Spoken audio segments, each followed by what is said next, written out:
Aviam, des del meu punt de vista, crec que hi hagi presos polítics en un país és bastant greu i més en una democràcia. Jo crec que aquestes persones han sigut empresonades pels seus ideals i per defensar el que ells creuen.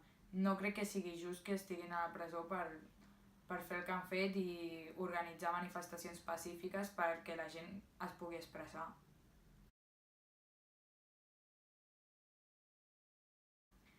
Aviam, jo crec que el discurs que va fer el Puigdemont aquell dia va estar una mica confós, ningú va saber ben bé què és el que volia dir, només va quedar clar que va suspendre una possible declaració d'independència per dialogar amb el govern espanyol. Crec que va ser una decisió acertada perquè així queda com en una posició més pacífica de voler dialogar, fer-ho bé, que si hagués declarat la independència directament hagués sigut més conflictiu tot.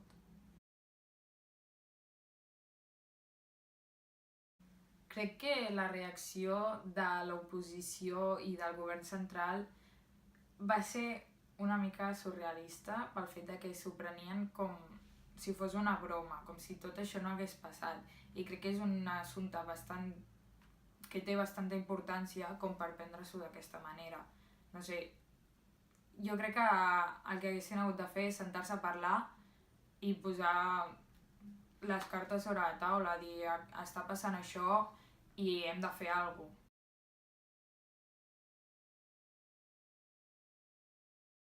Jo crec que la Generalitat es va trobar entre un govern espanyol que només reaccionava amb amenaces d'aplicar el 155 i que no volia dialogar, i un poble que li demanava tot el que havien promès, entre cometes, o sigui, la independència. Llavors, veient el que estava passant, que no podrien arribar a un acord amb Espanya i que el poble ja estava una mica cansat, per dir-ho així, pues, jo crec que ho van fer per això. Van declarar la independència perquè veien que no arribarien enlloc si seguien així.